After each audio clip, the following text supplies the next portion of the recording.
Thank you very much. Over to you, Mega, please. Thank you.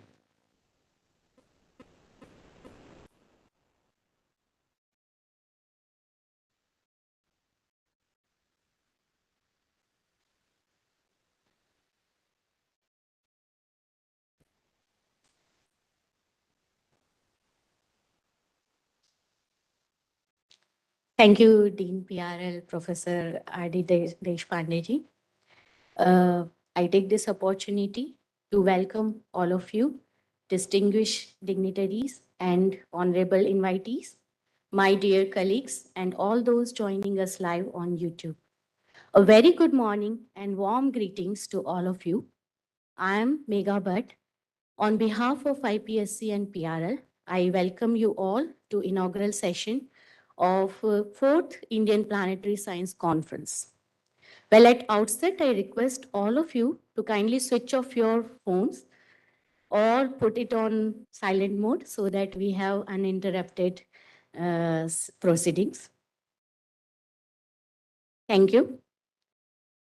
Light and brightness have been always equated with positivity and energy. To start this event on this auspicious note, we will have now lamp lighting ceremony. I request our director, Professor Anil Bharadwaj, to kindly accompany the distinguished dignitaries, Shri S. Somnathji, Secretary DOS and Chairman Space Commission, Shri A.S. Kumarji, Secretary Dr. Vikram A. Sarabhai, Professor and Chairman PRL Council of Management, Shri M. Maheshwar Rao ji, IAS, Joint Secretary and Financial Advisor, Department of Space, Shri Kartikeya Sarabhai ji, Founder and Director of Center for Environment Education. I also request Professor Pallam Raju, Dean PRL, and Professor Deshpande, Registrar PRL, Professor Varun Sheel, Convener IPSC, to please join in.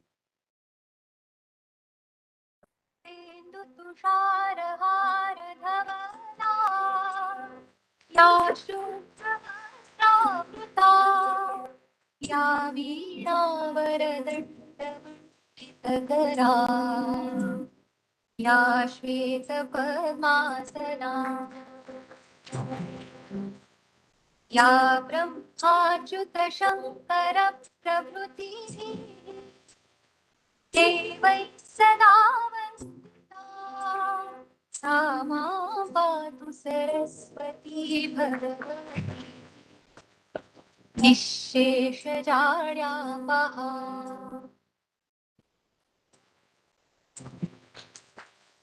शुक्लां ब्रह्मविचारसारपरमा आद्यां जगद्व्यापिनीं वीणापुस्तकधारिणीं अभयदां जाड्यान्धकारापहा Thank you very much. ते स्फाटिकमालिकां विदधतीं पद्मासने संस्थितां वन्दे तां परमेश्वरीं भगवतीं बुद्धिप्रदां शारदाम्. Thank you very much. May I now request Professor Anil Bharadwaj, Director PRL, to formally welcome our conference delegates. Over to you, sir.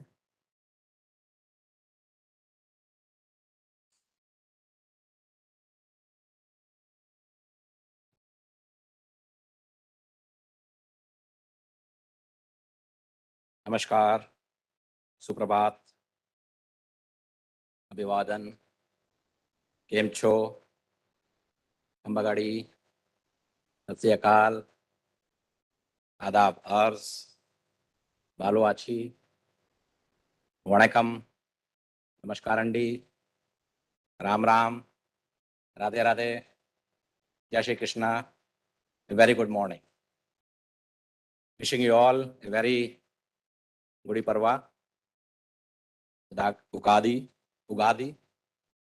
Happy Samvat, and Happy Waters Day.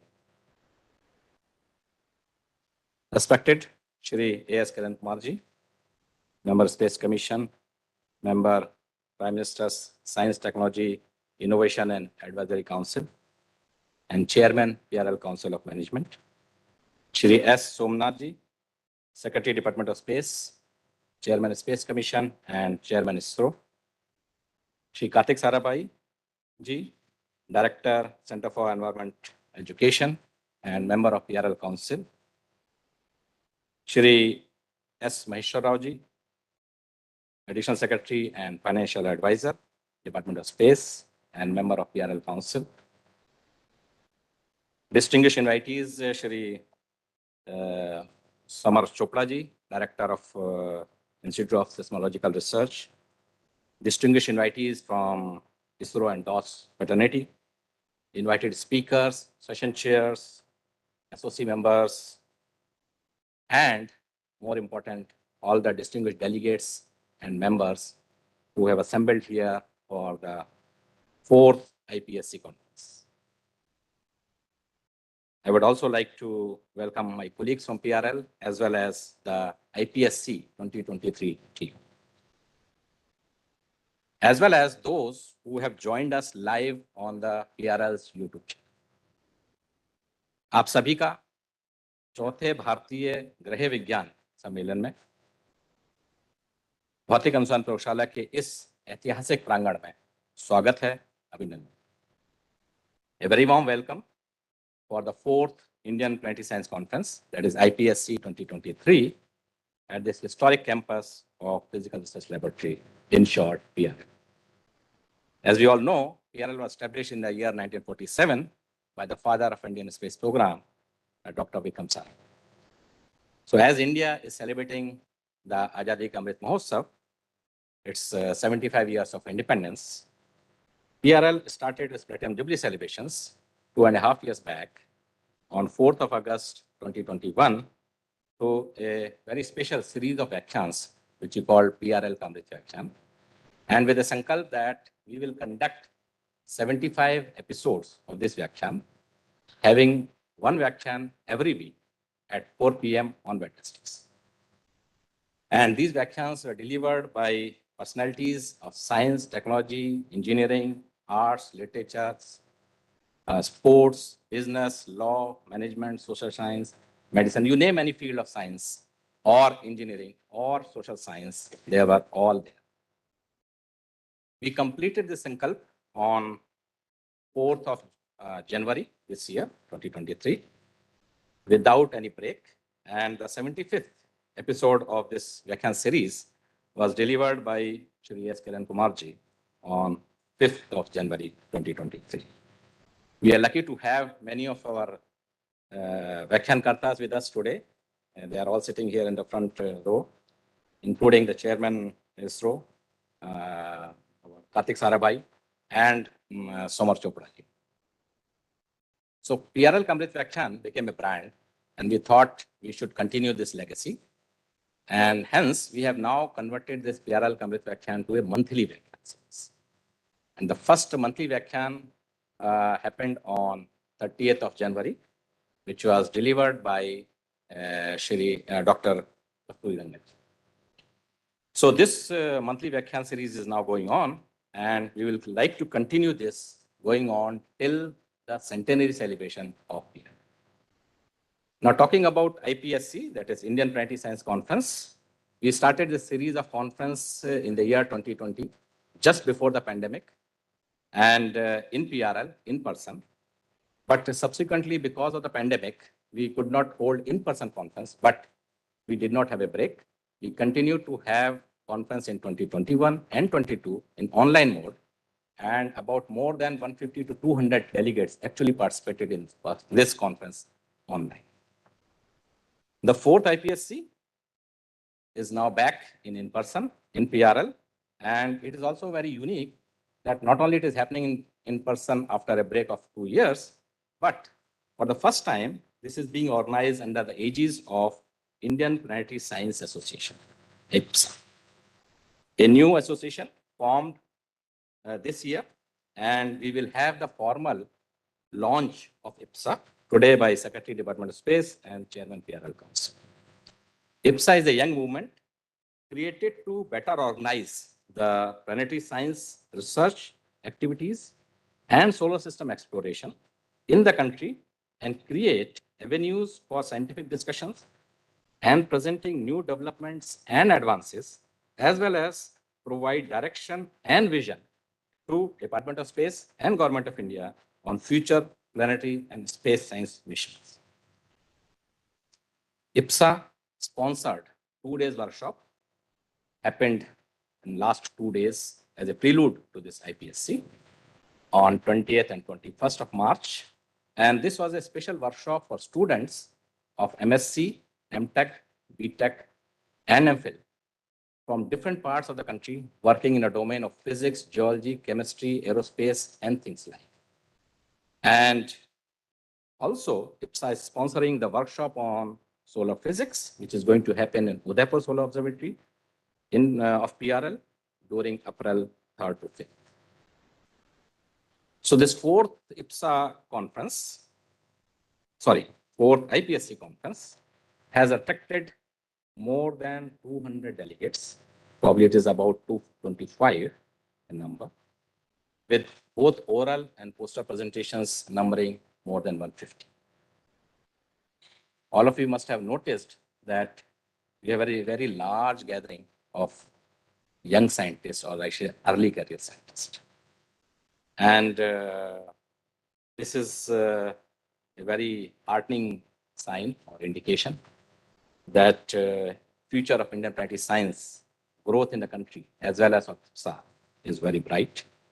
And to promote this early career scientist, basically the research fellows and postdoctoral fellows, IPSA is going to give awards for the best oral and best posters.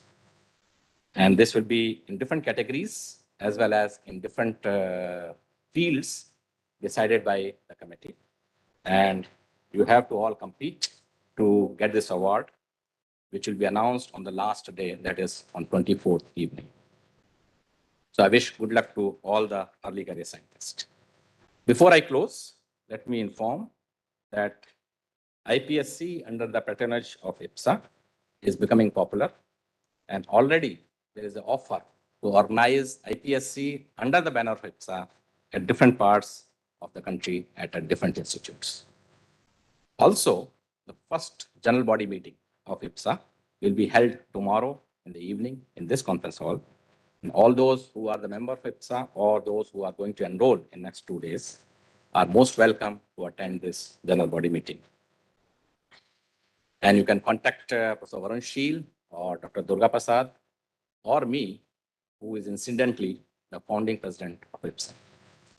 Let me once again warmly welcome all of you to IPSC 2023. I'm sure that these 3 days of deliberations will be very fruitful and would yield new directions, greatly benefiting the planetary science community at large. I thank the Scientific Organizing Committee of IPSC 2023 for putting together a very exciting science program, and the LOC for all the logistic arrangements. I hope you will all have very enjoying Gujarati cuisines and the hospitality of Gujarat, which is the world first heritage city, and extremely interesting discussions and deliberations. Thank you. Dhanyavad.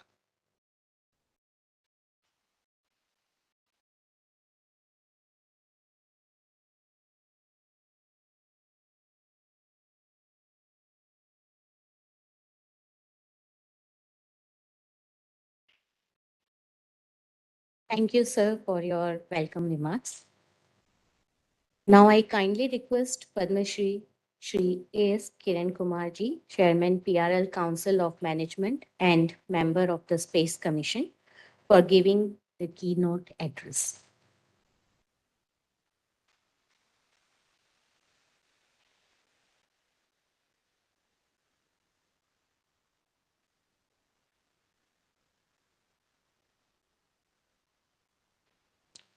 Good morning to all of you. Shri Somnath, Chairman ISRO, Anil Bharadwaj, Director PRL, Karthik Sarabhaiji, Maheshwar, and all the delegates and participants of this Indian Planetary Science Conference. At the outset, I would like to compliment Physical Research Laboratory for two things. One is making this Planetary Science Conference a regular event and an yearly event.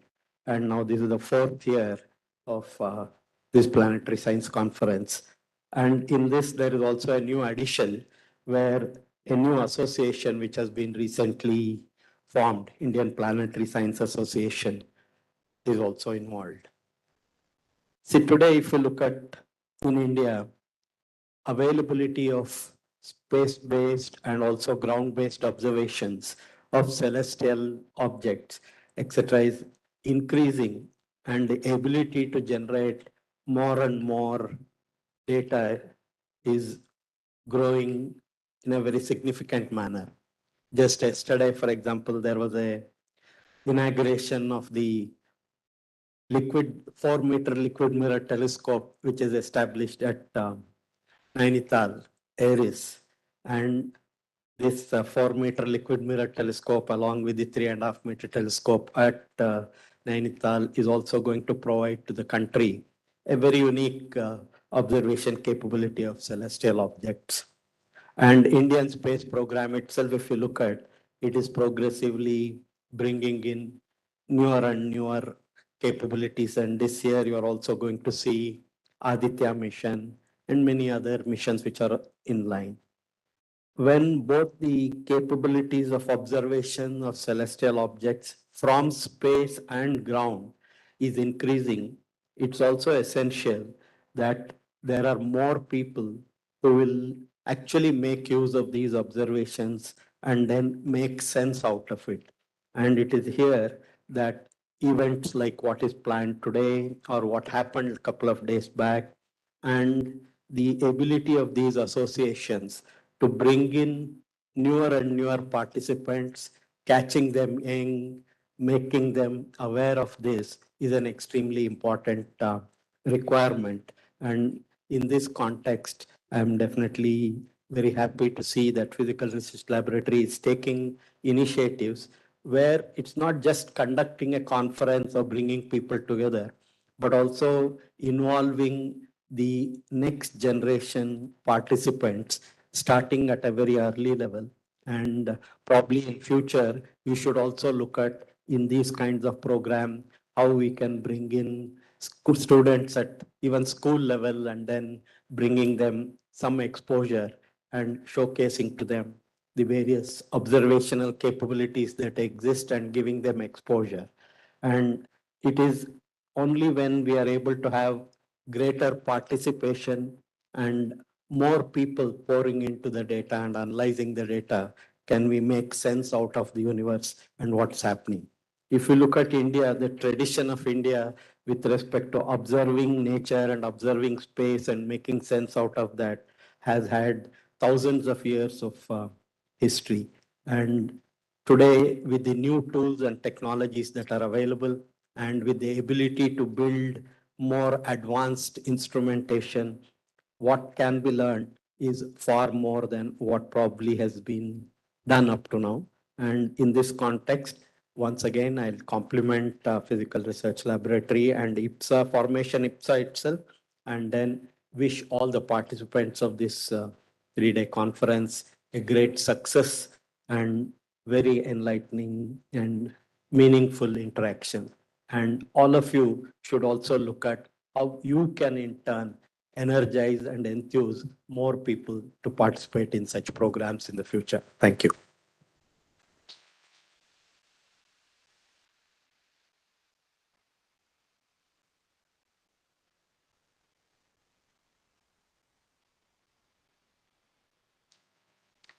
Thank you very much, sir. We ensure that we will continue with our efforts of bringing in more and more people and young minds and regularly doing this kind of this IPSC conference here.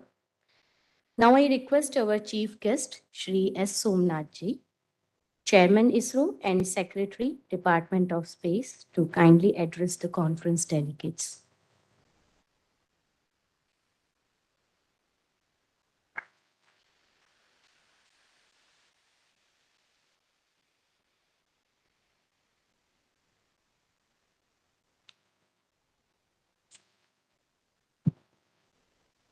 Good morning, all of you. Most respected Sri A.S. Kiran Kumar, Chair of PRL Council, members of the PRL Council, Sarabhai, our Additional Secretary and Financial Advisor, members of PRL family, distinguished invitees, delegates.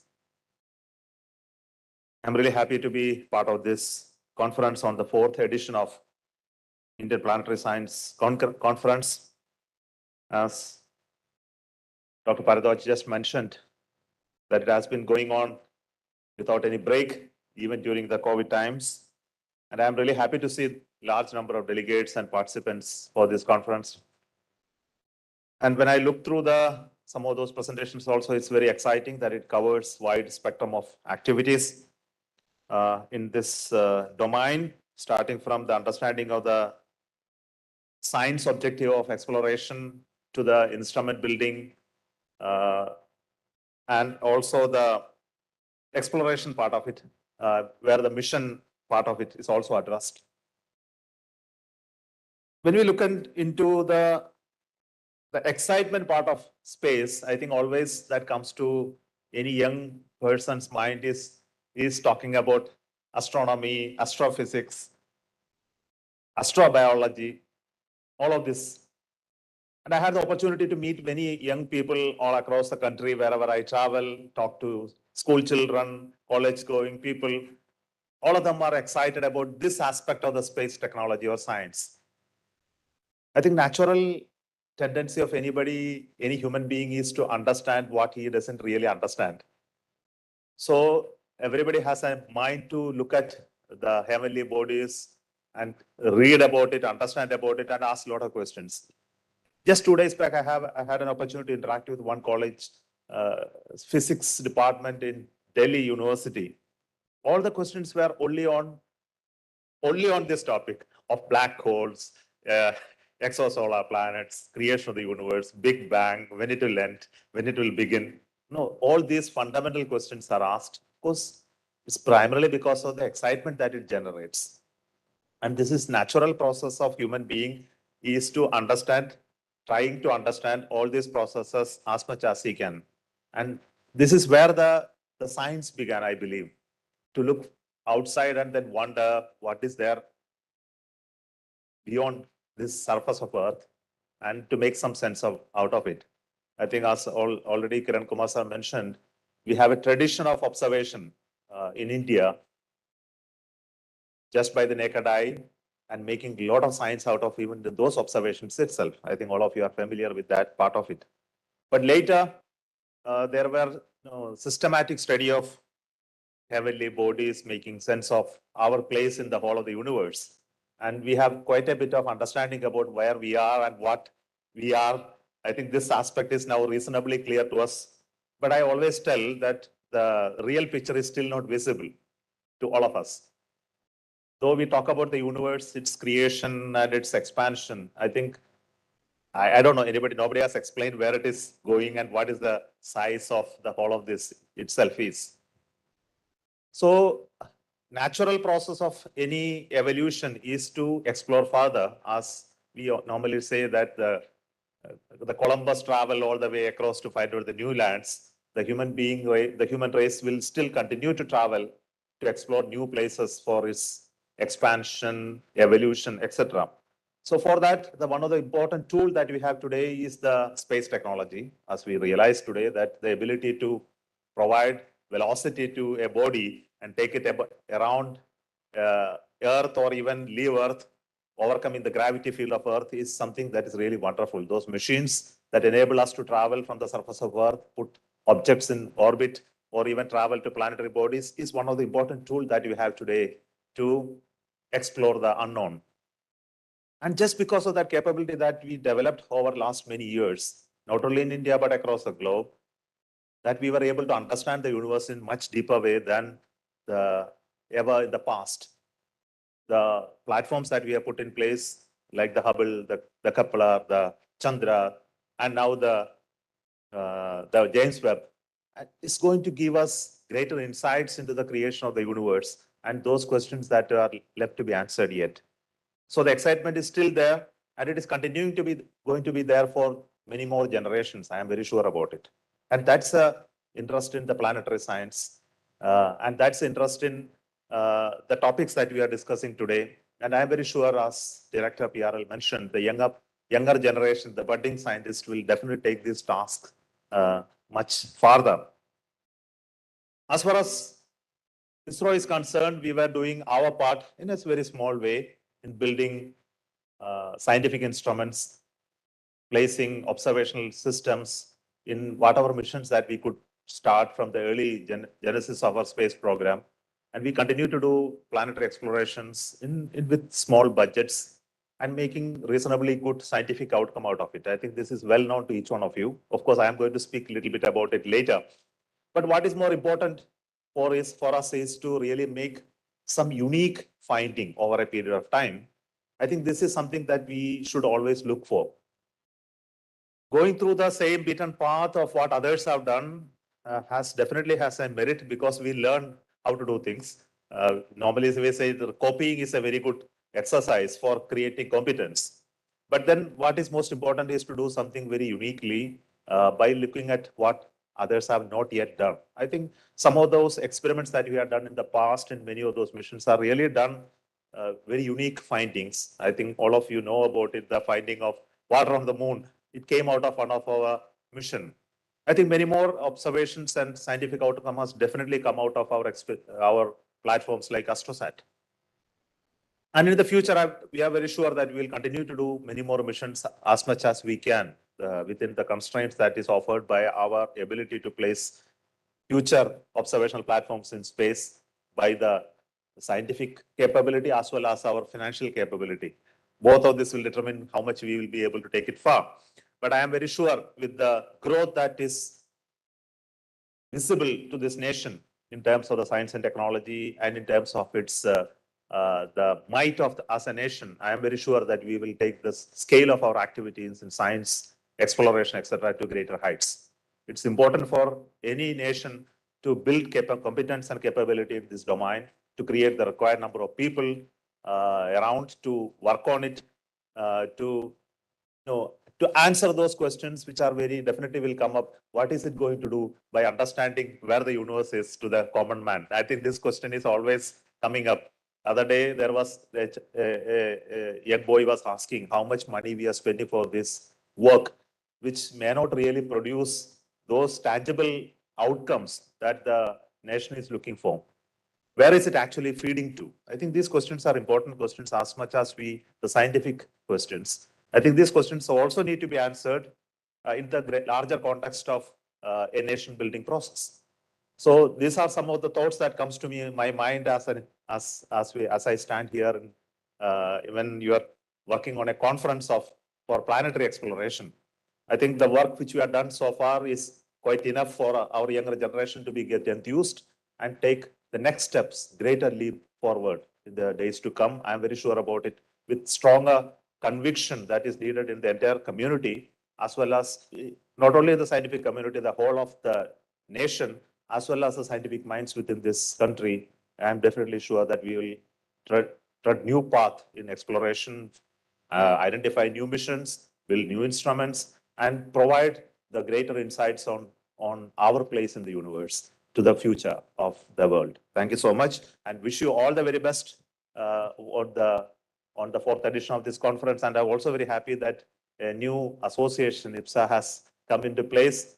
And this is very important for us today at this juncture, because we need to really create a vision for exploration, at least for next 25 years. Using the best minds available in this country, from not only from this domain, but from other domains as well, from all other scientific domains, we must sit together, chalk out a clear path. What are those steps that we need to take very cautiously over a period of time to create the real outcome out of this process. I think this has to be done by IPSA. I am very sure about it. I think all of you will work together to achieve, to create such a vision document, which need to be revised over a period of time and give guidance and directions to the managers and program people to plan missions and execute them over a period of time using institutional support all across the country. Thank you so much. All the very best to you.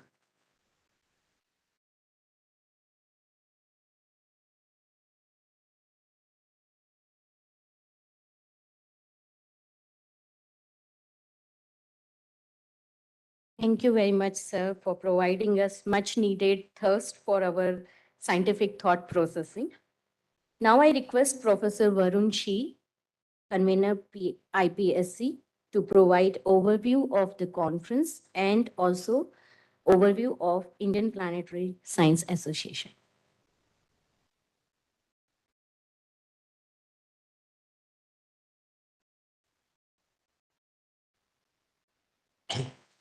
Namaskar. A very good morning to all of you.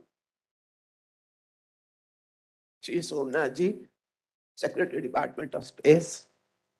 Shri Kiran Kumar ji, Chairman, PLS Council of Management. Professor Anil Bhardwaj, Director PLL. Shri Kate Sarabhai, Director CE and Member PLL Council of Management. Shri Maheshwar Rao ji, IS, Additional Secretary and Financial Advisor, Department of Space and Member PLL Council of Management. Heads of ISRO centers and institutes, esteemed participants from different parts of India, and my dear PRL colleagues. It's heartening to see all of us gather here to celebrate the 4th anniversary of an important annual event, the Indian Planetary Science Conference, that is well attended by planetary scientists from all over India. And why not celebrate a journey which we started in 2020 with the first conference and an objective to create scientific infrastructure in the country that would handle the returns of ambitious planetary missions that is being embarked upon by ISRO. Subsequently, we organized two such conferences even in the pandemic, as our director said, in 2021 and 2022. And all these conferences has had a very large participation, almost around 200 delegates every year, from both within and outside the ISRO centers. This year, conference IPSC 2023, we have 9 scientific sessions covering broad areas of lunar science, surface and atmospheres of Mars and Venus, meteorites, small bodies and solar system, astrobiology, astrochemistry, and exoplanets. Some of these areas, like the lunar science and exploration, Martian science and exploration, which nurtured in ISRO, the conference has helped in diversifying them to various parts of India. And other subjects like astrobiology, which were nucleating in different parts of India, the conference has helped to put them in the focus of the future programs of ISRO. Of course, this year, the conference is very special because it is being organized after 2 years. We are meeting in person, but more so special because it is organized by the newly created Indian Planetary Science Association. And today is an auspicious day where we will dedicate the society to the scientific community. So now I request Shri Somnath ji and Shri Kiran Kumar ji. I request them to kindly unveil the logo of IPSA and launch the PRL website.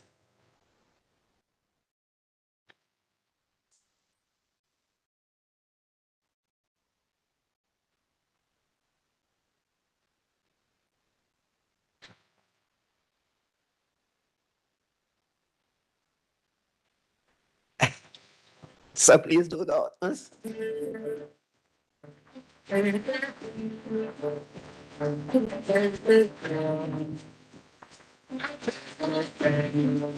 This is the logo of IPSA, giving a visual of the Indian Hindi Varnmala. You can see the effect of the Hindi there.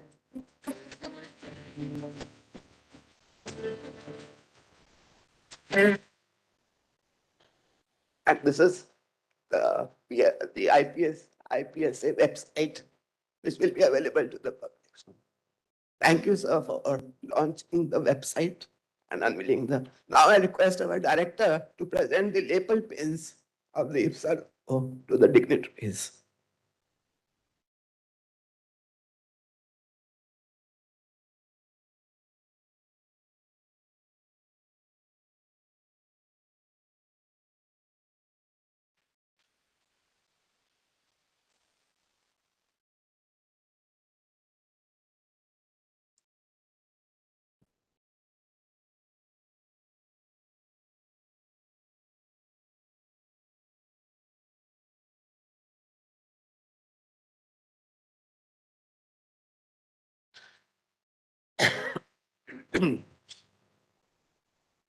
Thank you, sirs.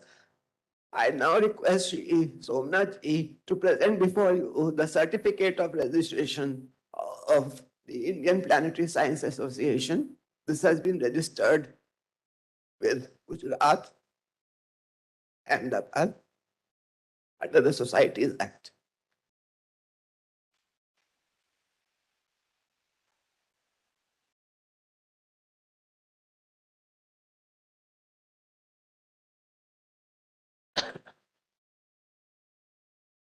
Thank you, sir. I also now request Shri Somnath ji to unveil the volume of abstracts of the conference.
Thank you, sir. So you can see on the website now, from today, this association is available to the scientific community. So how was IPSA born? After we saw a large turnover of participants in the last 3 Indian Planetary Science conferences, and having met the scientific objectives of the conference, it was realized that more such activities need to be planned for planetary sciences.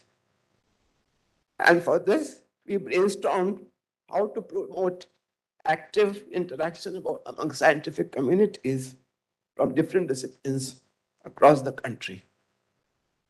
And it was at this time that our director, Professor Anil Bharadwaj, proposed to create a new society that would help towards the advancement, dissemination, and application of planetary sciences. So therefore, few of us got together to form the first executive committee that would establish the society. And the committee members brainstormed on the objective of the society and drafted the memorandum of association to promote planetary science activities in India. So what are the major objectives of IPSA?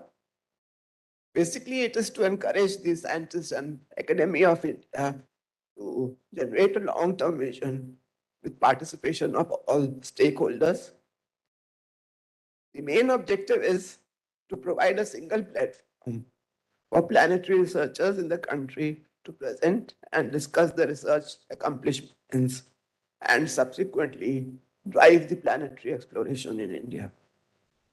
IPSA will, of course, also look into the other aspects of planetary science, such as organizing scientific meetings, both national and international in India, promoting publications of various types, and more importantly, bring awareness in students at the graduate and postgraduate levels in the venues where they can do research in planetary sciences. This is much needed because many branches of natural sciences are being applied to planetary science, which the students don't know.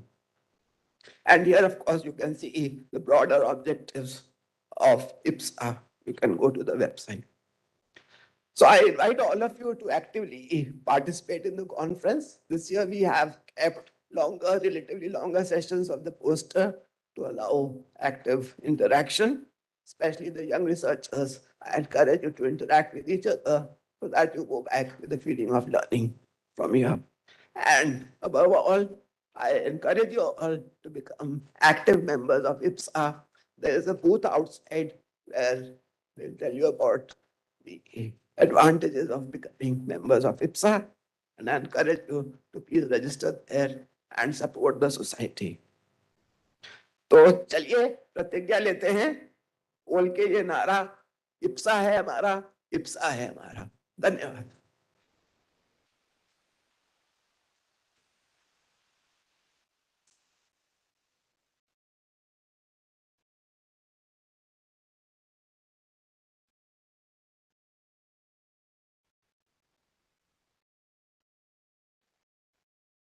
Thank you very much, sir. I take this opportunity to thank once again all our distinguished dignitaries, Shri S. Somnath ji, Shri A.S. Kiran Kumar ji, Shri M. Maheshwaran Rao ji, Shri Kartikeya Sarabhai ji for gracing this occasion and for sparing your time. I thank our director, Professor Anil Bharadwaj ji, for his valuable suggestions right from the first phase of the preparation of our conference. I thank Professor Palam Raju, Dean PRL, and Professor Deshpande ji, Registrar PRL, for their continuous support. And I thank convener Professor Varun Shi and co-conveners Dr. Neeraj Srivastav and Dr. Durga Prasad for their for several brainstorming meetings and their valuable suggestions. I thank SOC members, LOC members, and help we have received from PRL staff members in all different aspects of preparing this conference. And this is just the starting of the event, so we are looking forward for very much interactive sessions in next in this 3 days. I thank each one of you for your presence and for coming to PRL.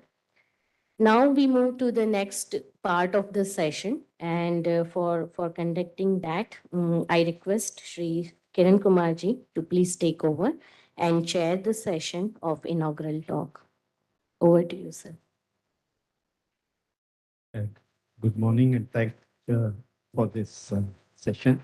Now I would request the Somnath Chairman ISRO and Secretary Device to deliver the inaugural talk on the Indian capabilities for space and planetary exploration. Okay, before that, I think Palam Raju will do some introduction.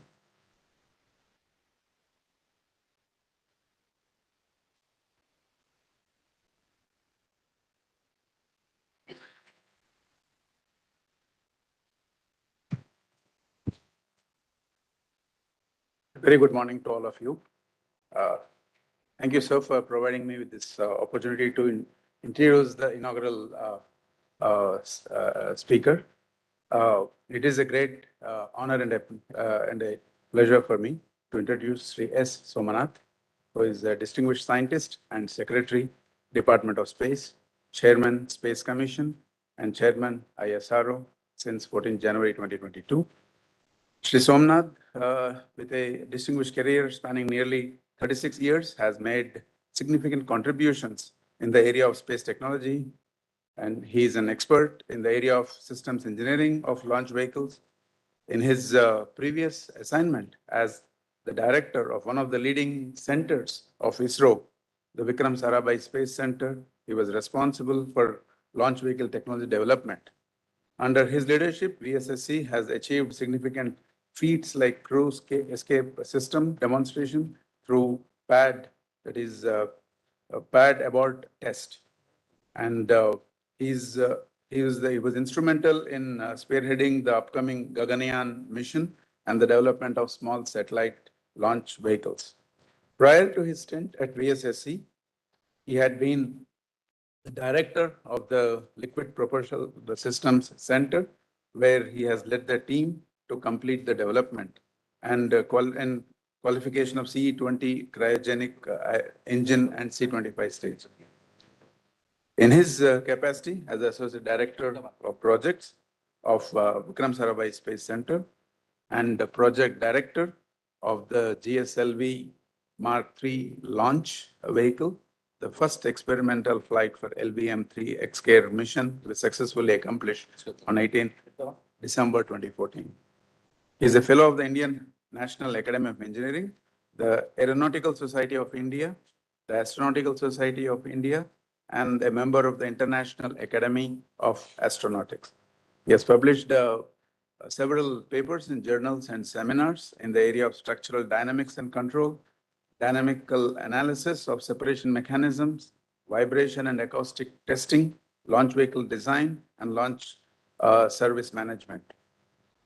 With these few words of introduction, I will now invite Sri Somnath ji to please come on to the dais and deliver the inaugural address on the Indian capabilities for space and planetary exploration. Please give a big hand for Sri Somnath.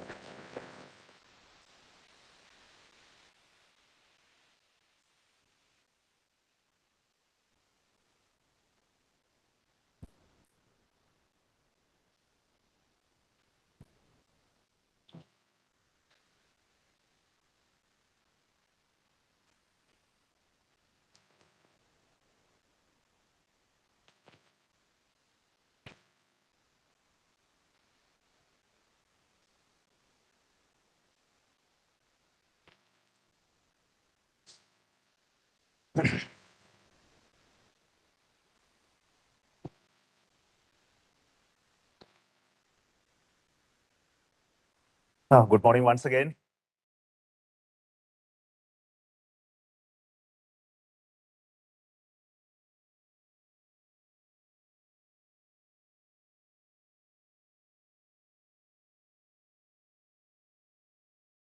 So this was an insistence from him. So I had taken the task of talking about planetary exploration. Of course, that's not my domain at all.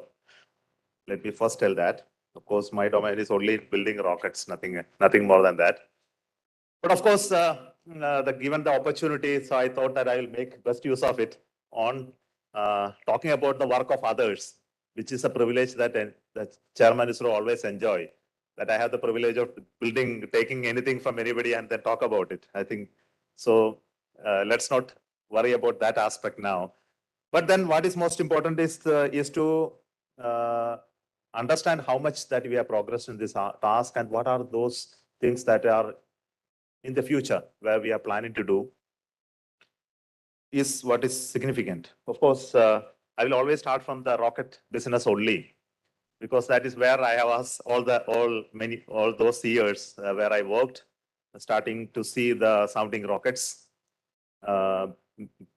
precisely for the use of understanding, making sense of the upper atmosphere. The sounding activity was going on, but it has something to do with the future development, what we are talking about in ISRO today, the launch vehicle capability, the ability to place instruments in orbit, all came out of this exercise that we did many years back. Still continuing. I think every month still there is a launch taking place for sounding rockets. I think all of you know the story of the development of sounding rocket technology, later maturing into the launch vehicle technology, the early strides. I don't want to speak much about it at this moment. But it still has a lot of significance for researchers, science enthusiasts to continue to use this platform for a lot of experiments. And even now, many instruments are flown on board for specifically looking at the performance of this in very high accelerating environment, vacuum and high altitude environments. And this gives a lot of inputs to us for perfecting designs even now.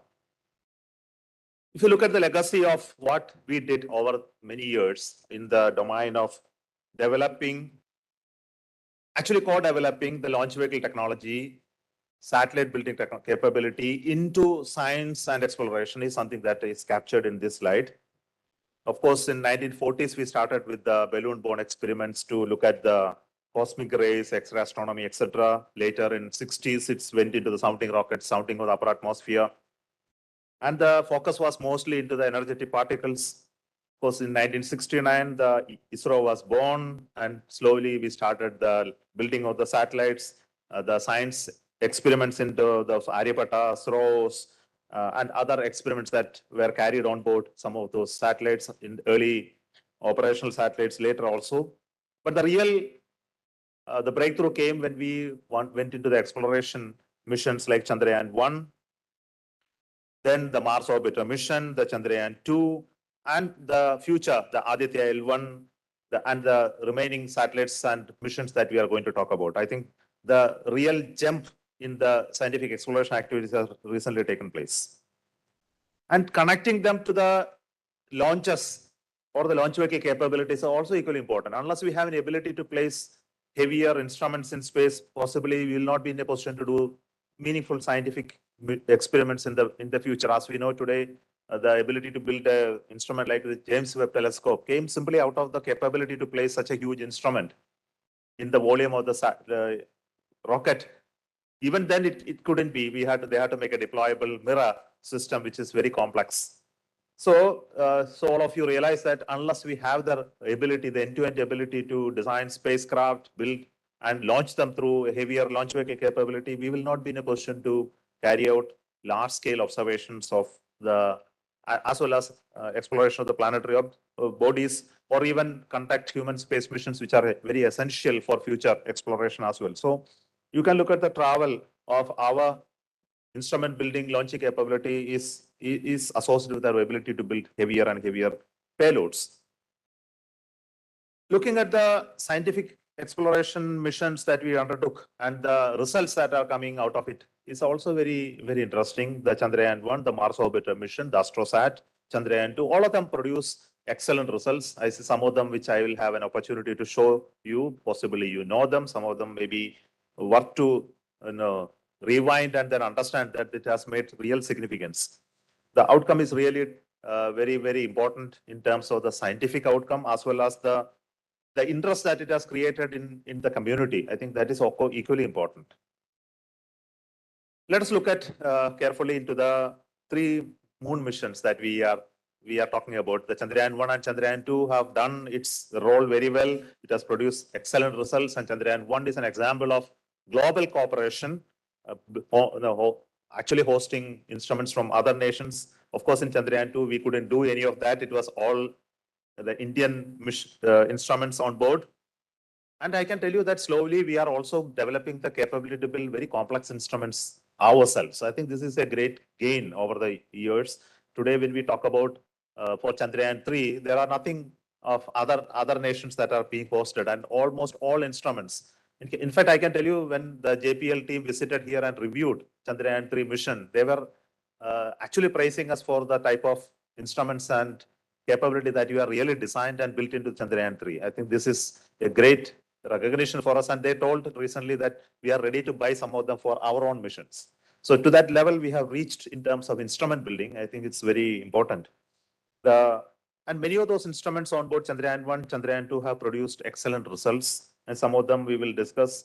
And the most important one being the discovery of the presence of water, so-called presence of water on moon, which actually rekindled interest in moon for further exploration. Of course, when Chandrayaan-1 was conceived, this idea of a moon impact probe came, and it was done in the very last phase of it. building an instrument and then placing it on moon, separating it and making it impact on the surface of moon and doing certain amount of probing for a very short time really produced some excellent scientific result. And it also created a lot of euphoria on the topic of that we touched the moon. That's actually equally important to say that we not only went near the moon, but we actually touched the moon. An Indian object is actually on the surface of the moon. It really something that gave so much of pride to all of us. But of course, designing and doing such an experiment was really challenging. I think we must compliment all those people who conceived it and did that experiment. But really some useful scientific result also came out of that short stint of flight from separating from the Chandrayaan-1 and impacting on the surface of the moon. So this actually studied the latitude and altitudinal distribution of the lunar atmospheric noble gases. I think this is very important. At least this measurement was done and also some observation. Imaging also was done during this impact process. So really look at the instruments that were conceived during Chandrayaan-1 is really wonderful. I think the spread of the instrument is really very interesting. If you really go through the spectrum and the type of observation that you are carrying out in Chandrayaan-1 is really extraordinary. And the ability to assemble so many instruments within the payload capability of Chandrayaan-1 and then making all of them work and make meaningful result out of it is really wonderful. I think this is something that I looking back at this time, even to understand such a work was done during that time is really phenomenal, I must say. The picture is very evident for all this community. I don't want to explain all of this. It's actually from a hyperspectral image to the spectrograph that were put on board. It has produced terrific outcome. Some of them is well known, that discovery of water ice in the higher latitude of the moon by the M-cube, as well as the discovery of the hydroxyl molecules on the surface of the moon, and later confirmed by secondary measurements, not only by our own payload, but also by the Chandrayaan-2 as well. So this has become a very important outcome out of the moon mission that we undertook. I think this becomes a very, very turning point in the study of moon, and everybody talks about moon with greater interest at this time. Let us look at one of the important publications that came out of the Chandrayaan-1 is the observation of the solar wind protons being scattered and also that creates small magnetospheres within the moon surface, which is causing this capturing or enhancement of this was one of the important finding, because it has greater scientific interest has been created by this outcome. Similarly is the finding in the wake of the moon, which is of the wake of the solar winds, which the processes which are taking place in the wake of the moon was also found out as a very important scientific outcome, which was so far not been measured very detailed manner. And this Chandrayaan-1 gave a lot of insight into these aspects as well. Of course, this is the validation of the outcome that has come out of the M-cube. Later by the Chase observations also corroborated the finding of the discovery of the water molecules on the surface as well as on the exosphere as well. So this is the one of the important outcome of the Chandrayaan-1. Now, if you compare the Chandrayaan-1 prior to Chandrayaan-1 and after Chandrayaan-1, what are the new things? I think this can be summarized in this single slide. Before Chandrayaan-1 moon was supposed to be thought of as bone dry, but later we discovered that it has water molecules on the surface of the moon. And geologically, it is a dead object. This was the thinking, but now we know that it is very dynamically, very active and volcanically alive object. And its regolith is completely absorbs impinging solar wind protons. And this was the assumption at that point in time. But now we realize that it is being reflected back. Almost 20% is reflected back, and it has into space as energetic neutral hydrogen atoms. And about the lunar wake, which I described, is actually having a lot of population of ions in this area. And also we looked at the looking at the moon, all of us realized that it is full of impact craters and there is no possibility of any habitat creation on the surface of the moon was the assumption. But later, at least some buried lava tubes were discovered. And we know that today there is some place for us to go and hide. And there is without getting impacted by the objects on the surface of the moon. So these are essentially the highlights of the finding from Chandrayaan-1, which is very, very significant. Even with this mission at a substantially low cost, we could find out so much of scientific outcome out of this is something wonderful. Now look at Chandrayaan-2. I think Chandrayaan-2 also produced some stunning outcome, which includes the high resolution images of the surface of the moon, which is some of the sharpest ever produced, which give a lot of confidence for us to understand moon in greater detail. And also the knowledge that came in various areas in scientific discoveries. For example, the argon-40 distribution through the Chase-2 payload. From the infrared imager, the type of lunar hydration features which we observed, the abundance of sodium that was discovered by the NASA's LROC. Similarly, the lunar surface composition study by the X-ray instrument in class, and discovery the chromium and manganese on the lunar surface were some of those findings, which were some of the interesting findings came out of the Chandrayaan-2. Now, looking in summary, if you look at Chandrayaan-1 and Chandrayaan-2, you can see that there is sufficiently good enough scientific finding that came out of the instruments. The Chandrayaan-1, which I already described, and Chandrayaan-2 is the mapping of the hydration, mapping on the lunar surface, the extended IR wavelength region, the exospheric argon mapping globally over the surface of moon, as well as the sodium distribution, trace elements discovery, and the highest resolution imaging on the surface of the moon, and also the synthetic aperture radar-based subsurface studies on the moon. So these were some of the interesting findings that came out of the Chandrayaan-2. Now we are working on the Chandrayaan-3 now. Chandrayaan-3 craft is almost ready. It is fully integrated. Of course, there are some corrections work being done, and we are building a lot of confidence on the mission through a lot of simulations, tests, etc. And possibly the launch can take place by this middle of this year. So we are getting ready with the similar structure of the Chandrayaan-2 with an orbiter, lander, and rover. Of course, orbiter is devoid of all those payloads that are there in Chandrayaan-2. It will have only very little bit of payloads, but the primary objective is to take the lander to the orbit of moon and then make it land. So the primary objective in Chandrayaan-3 going to be the precise landing. For that, a lot of work is being done today in terms of the building new instruments, building better algorithms, taking care of the failure modes, etc., etc. And these are being strengthened today. The scientific objectives remain more or less the same as of the earlier. But of course, we have made a lot of care in terms of qualifying them for Chandrayaan-3. So let us hope that this time Chandrayaan-3 will do the right job of landing. And of course, the rover coming out and doing exploration, at least on a lunar day on surface of moon, which is really going to be very interesting. Now, one of the other mission that we undertook was the Mars orbiter mission. Of course, all of you know that Mars orbiter mission was a very challenging mission, and it is being hailed as one of the milestone mission of ISRO. We could do it at extremely low cost, or a budget mission, you can say, and also becoming successful in this very first attempt. Of course, it is because many other people failed that we could do it in the very first attempt successfully. Otherwise, it would not have been possible. The lessons learned through the failures were there in front of us, which strengthened our hand to make it successful.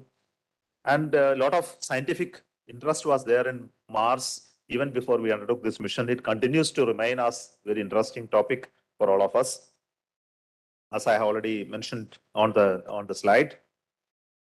So I will only try to show some of the very interesting features of findings that came out of the Mars orbiter mission, which is the atmosphere of Mars, which has been imaged.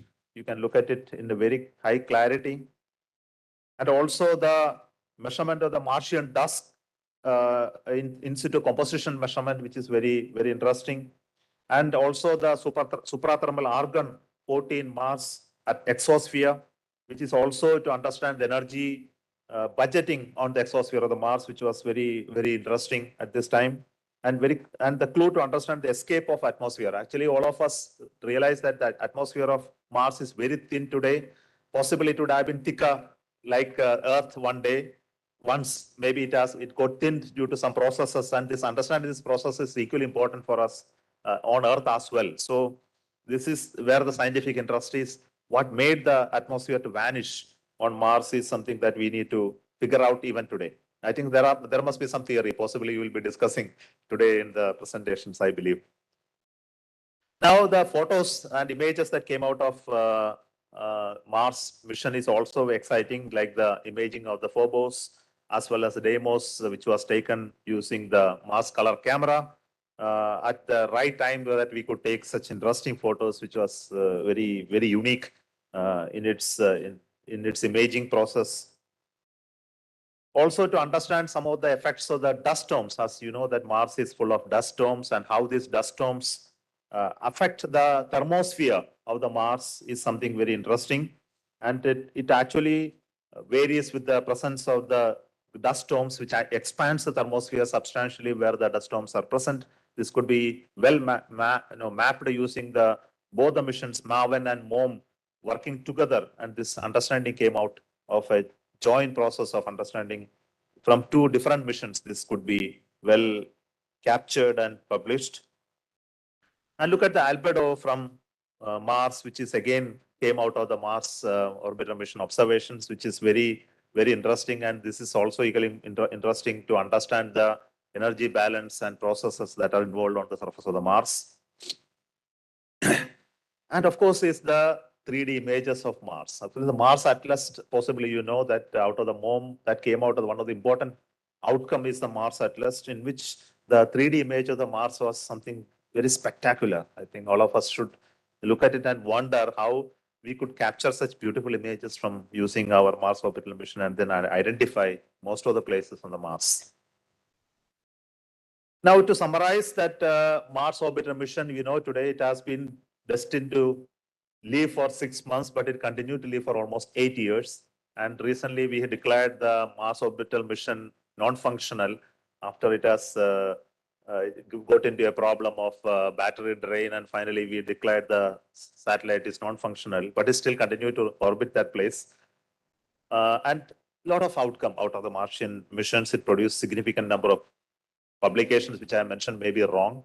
It has produced large number of publications and also a lot of utilization of the Mars orbital data, which is still continuing.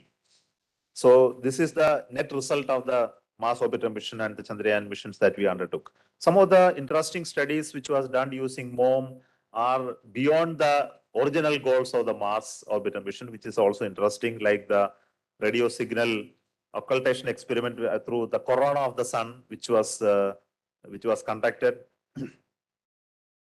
So now let me go to the AstroSat. AstroSat is again a very, very important mission as far as ISRO's journey of scientific missions are concerned. It's a multi-wavelength observatory in space, very unique compared to many other satellites ever built. In multi-wavelength means then we have UV, soft and hard X-rays observatories. And it is a first of a kind observatory with a lot of interesting payloads and a lot of collaboration among various institutions and laboratories as well.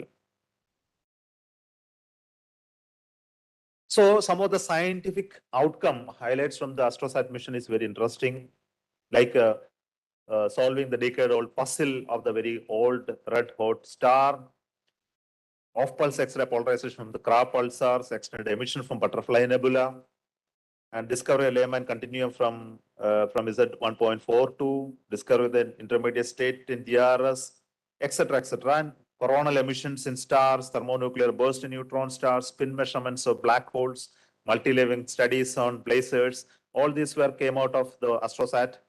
Of course, but what I like most is this image in the AstroSat finding is the UVIT with the galaxy image, which the resolution of the image which came from the earlier observation versus that of the AstroSat is really stunning in terms of the capability of the UVIT, which is something very, very unique in terms of the AstroSat satellite. Now come to the future missions. I think whatever we did is great, and what is yet to come is something very, very interesting. I think all of us are waiting for the Chandrayaan-3 as well as the Aditya L1, which is the talk of the town now. When is it getting launched? And what are those interests in these missions are is something all the newspaper fellows ask and they write. And as if that we are going to move sun and going to study sun, that's how it is being described for the common man. But then we all realize that Aditya L1 is going only up to the Lagrangian point L1. It gives us a vantage point to observe the sun continuously without disturbance over a long period of time. And this is going to be a very unique solar observation capability that we are building. I think all of you know that the instruments for this have already been delivered, and we are in the process of integrating these instruments in the satellite. The most of them is a solar coronagraph, which is built by IIA, and they have delivered it to URSC, and currently it is undergoing testing for integration to the satellite, and many other payloads that are already mentioned here, which includes the VLC, suite, and other PAPA and aspects payloads. I think all of them have their unique capability in terms of observing not only the sun, but also the particle emissions and measuring it while it travels from sun to earth, and how the sun is affecting our space weather. I think this is the hot topic, and many of you are already here building those instruments and delivering those scientific work. So I am not the right person to explain all of them. I think there will be talk about all of this. So I will skip at this moment. But like you, I am also waiting eagerly for this launch to happen, possibly by the middle of this year, and sure that we will make this mission to be a great success. I think a lot of interest is still bringing up, and we have also done sufficient workshops, user interaction, etc., to make sure the instruments outcome of this mission will be well utilized by the community here. And this is very important for all of us. Whatever missions that are in the offing must be well utilized by you people. And we need to create the right type of environment in not only in our institutions, but also in academia and research laboratory for making use of this instruments outcome for understanding and early publication of the results to the scientific community. Now, look at some of the interesting missions that are there in the offing are the X-ray polarimeter satellite, the XPOSat, which is one of the first dedicated satellite for polarization measurements in the medium energy X-rays. And this currently that we are working on this, building the satellite, possible launch this year or early next year with these two special instruments, the POLIX, which is a polarimeter instrument in X-rays, as well as XSPECT, which is X-ray spectrometer in 1 to 15 keV range of energies. Now, a lot of discussions are going on what type of new missions are to be taken up in ISRO. Some of the missions which are under discussions are the Venus mission. Of course, this work was going on many years back. The interest in Venus is so much there, as already you know that the Venus is a very challenging planet to explore, primarily because of its atmosphere, very dense, acidic in nature. And there are papers that came out that people can go and live in upper atmosphere where the temperatures and pressures are comfortable for human beings to live in balloons. I have seen these reports by Adimurthy and others in the early, maybe in 2000 timeframe on how this mission can be achieved and how we can land on the surface of the, I don't know, there is a surface or otherwise, I still do not know, but then go down deeper through certain methods of aero shields, etc. A lot of work on this is being done. And currently we are in process of defining a project for Venus. Because we have discussed it, but it didn't taken so far yet. And we need to work on it further. And I'm really happy that recently that we have conducted a science workshop on Venus, and a lot of interest is there in the science community to make use of the capability in this mission. And I'm very sure that we will take it up further. And there is a good opportunity for launching during 2028, as our Das has already given me warning that you should plan right away. Otherwise, by 2028, we won't be able to do that. So let us work for this mission, and sufficient justification has to come on the scientific requirement. Another mission is the dual aeronomy mission, Disha, which has taken a lot of effort in terms of defining this mission. And we will be putting it up for further approvals in the days to come. Of course, people talk about landing mission on Mars, and this is also interesting with the missions in landing coming up. More and more missions are on the offing by the NASA, and JPL work is still going on. So we will also have to look at this mission, possibility of landing a robotic experiment on the Mars mission, maybe a few years from now, but at least the scientific requirement for such a mission need to be defined yet. Of course, this is on the Disha H&L payloads. The payload definition, instrument definition is currently reasonably completed, and good understanding of the payloads have come. I believe the prototyping and engineering work of this has already started. Of course, we need to get the approvals for taking up this mission for launching, and I'm very sure with our additional secretary and financial advisor is available, he will give that required budget clearance for us to make. That's why we have invited him in a complex problem like this here. When we discuss space missions, I think his interest is in giving us the money required, of course. Now, I also came across this payload for exoworlds. I think this is also equally important to work on such a mission to understand exosolar planets. The scientific interest in this is not to detect exosolar planets, but to understand its atmospheric structure of exosolar planets through the spectroscopic processes. For this, the specification of the payload has been well defined, but much of the work is still to be taken up. I am looking forward to seeing greater clarity on this mission, but all of us are so much interested on this mission. But let us work hard on the instruments, the definition of the problem statement, how to engineer it in a given point in time to build this payload. It will be such a great contribution for us to understand the planetary system in other stars, where possibly a human being can go tomorrow and then make a habitat there. Unless we understand those planets, there is no way that we can really think about it. I think this is important from that context. So I invite this community to work more on this and discuss more on this and to make it a clearer, grander shape in the days to come. One of the important goals that we have put on all these exploration missions is the collaboration element in it. I think we have been successful in doing some very significant collaboration in Chandrayaan-1 and other engagement that we have with the French agency, and this continues. And NISAR is another instrument, though it's not really connected with the exploratory mission, but is more on Earth observation. But still, it is very important to have the connect between scientific institutions across the world and also ISRO in building complex missions of this nature. Krishna is yet another mission we are going to build for Earth observation in the thermal infrared regime with the CNES. Recently, we got clearance to process this.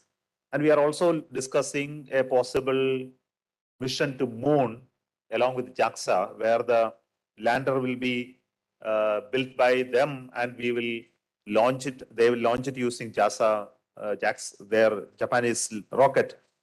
So this is again going to define the next step of the Chandrayaan-3, and it's very important that we start looking at the scientific interest beyond Chandrayaan-3 itself while we are working on the Chandrayaan-3. And this is very important. It may be few years from now, but the instruments planning, etc., need to be yet to be frozen out, and as well as the satellite configuration is still evolving. A lot of work is currently being done, and we would like to look at possible engagement with other agencies in exploratory missions, and very important that will happen only when they have confidence in you and our instruments and measurement systems are complementary to their goals. I think these aspects can be discussed in the days to come while you discuss with such communities.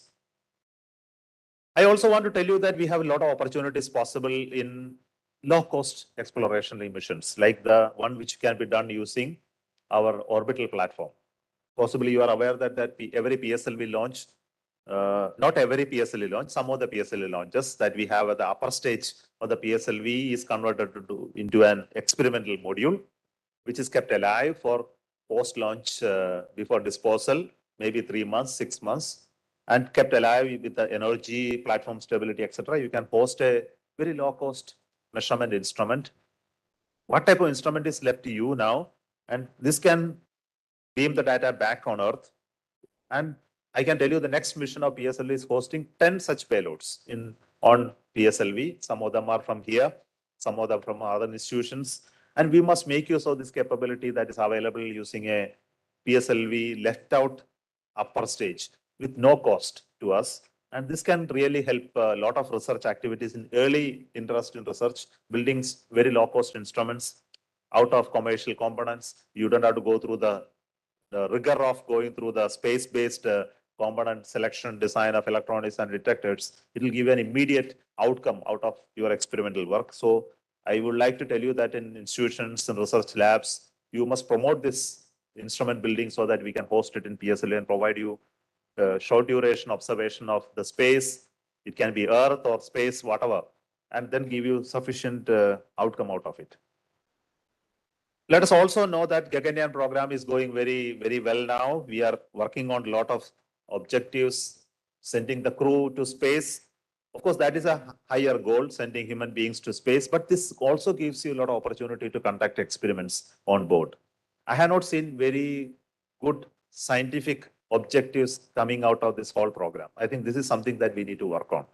There are a lot of possibilities today, like the microgravity, space mining, material processing, material testing, or even space-based observations, which can be done robotically or with the presence of human being. If something which is specifically needed, where the astronauts need to work to do such experiment, that is most valuable in such missions. So I would like to tell you that we need to work on this and come out with some good scientific goals through the Gaganyaan program. I think sending man up there is one part, but then doing something very meaningful using him is something that we are all looking for. Of course, human presence is needed for building larger space stations and objectives that we have in mind, like the material processing, future habitation of planetary bodies, etc. They are all little higher level goals. But in the short term, what all we can do using this mission is something need to come out in the days to come. I am also happy that the entire scientific data processing archival is taking place very well today. I think this is something that happened in the last many years. A very systematic way of archiving the data that came out of the scientific missions, and dissemination among the scientific community is now happening through the data center, ISSDC, and this is being connected to all the user community. And through that only you can actually make it more democratic and accessible for scientists to make use of this data and make good research, collaborative research possible. And finally, I will also say that there is a good compendium of the space science research activities. The Indian scientists academicians have already come out in the form of a document which showcases the work done by each one of you, the entire community, in a document form, which is very important. I think this is where we need to sell us very well. I think this is equally important that it's not only you do the greater science for your own satisfaction, but it's also important that the nation must know about the value of the work that you are doing. It's equally important. And we need to publicize the work that you are doing, the benefit of creating the nascent community within the nation and its importance vis-a-vis the other nations are to be brought out very, very clearly for decision makers and policy makers to support our course of furthering this activity in space sector, doing research in planetary exploration, investing in this domain, creating the talent pool in this nation. It's all equally important. So let us make sure that this work also goes hand in hand while we work on technological progresses. So with this, let me conclude my talk and thank you so much for the opportunity given to me. Thank you, Somnath, for that wonderful presentation of what has happened and what's happening. And with this, we close this session. Thank you very much.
Thank you very much, sir. With this, we conclude the inaugural session of IPSC, and we will be continuing with the session just after this tea break. And before going for tea, I request all of you to assemble for a group photo that will be at second.